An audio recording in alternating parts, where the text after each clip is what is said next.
But look, it is what it is. I was very resentful for a while. You know, I thought I got dealt with badly. But then, I kind of I think I realized I was kind of over it.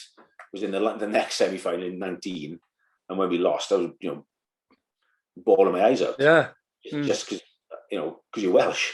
So was it hard to watch Wales then for a few years then? Yeah. Really, really tough. Yeah. Bringing the conversation back to you, Noad. We talked earlier about you touring South Africa on 4 occasions, and of course, your last tour ended up being in your last test as well on your 100th test cap, I believe. I think you had 96 for Wales or 95 for Wales, was it?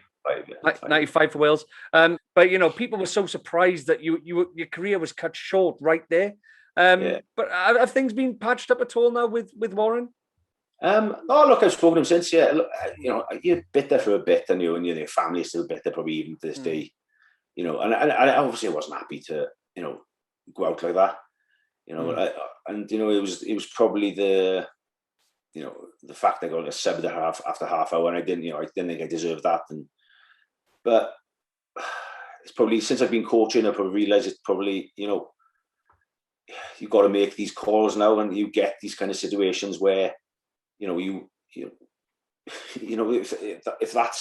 you think as a coach, if I sub him here now and that will help the team, then and it's what you're doing. It's I've kind of come to learn that in the last 3 or 4 years, and we had it this weekend or last weekend.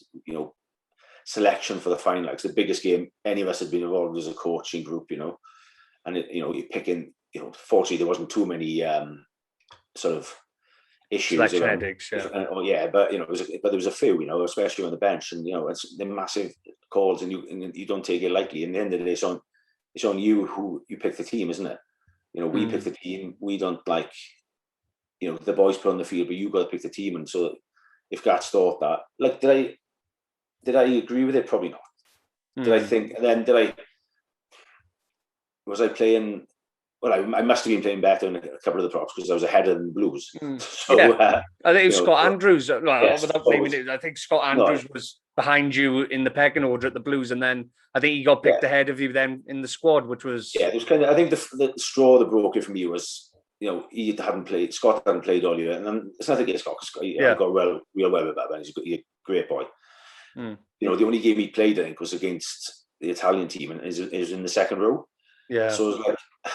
And then I didn't get picked for the Six Nations. I was like, well, I think it's about time now, isn't it? So, give it up. Fortunately, open a few opportunities with the Quins, and then pick up Barbarian. So it was good. It was good in and around that, But it was. Yeah, look, I think if I look back at it when I reflect, I probably didn't change with the times as well as I should have in around the scrum law. Because it went from the hits, which I was, play that, and I'd become good at it, and and then it went to the bind, and it was more static goals. Yeah, so and I didn't adapt to that. Whether it was getting stronger through my hips, on my legs in the gym, or my ankle flexibility or anything like that. But I thought I'd be able to just twist it around. It was only when the Quins I kind of got back round really to scrimmaging pretty well again. At time, I got my ass handed me a few times, especially against Montpellier once. But the rest of the time, was pretty good.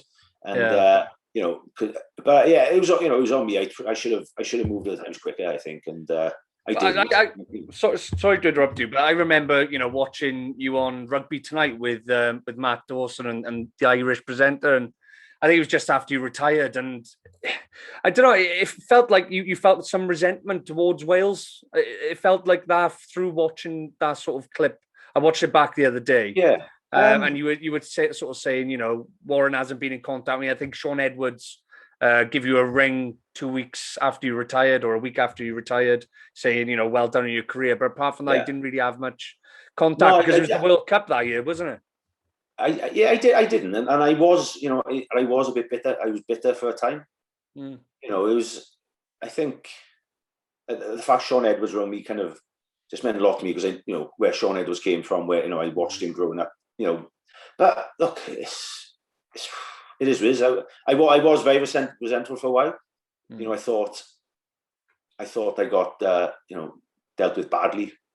But, you know, as I said, further down the line, you kind of look what I was doing at the time, you know, what, as a coach now as well, you have to marry it up and balance it off a little bit. And I thought, I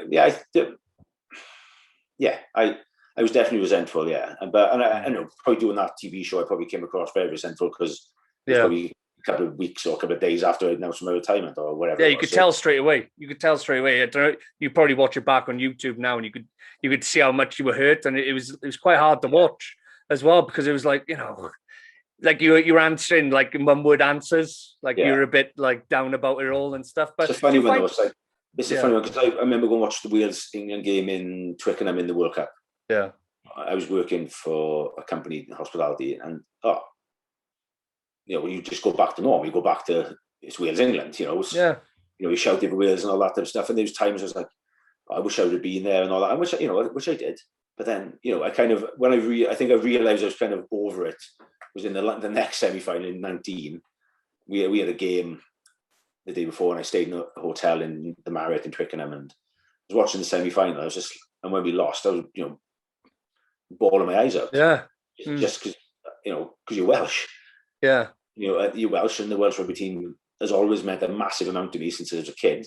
And then I'd gone from obviously played in the jersey for, you know, 11 odd years, and, you know, and then could have been longer, but it wasn't. But then I'd kind of gone back to like a fan watching my close mate kind of captain the team to almost.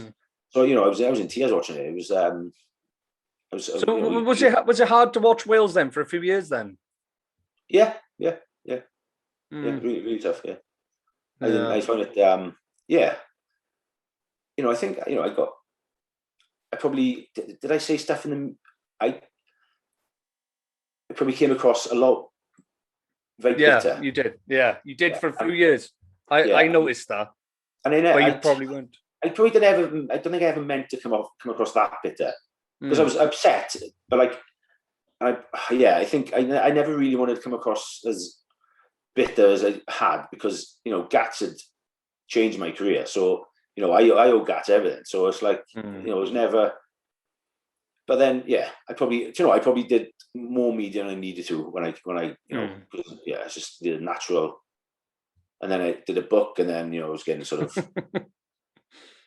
But then even in the book, if you read the book, nothing ever. I never once say that Gats didn't call me, you know. Yeah. Or, you know, it was kind of blown out of proportion by the Wales Online, really.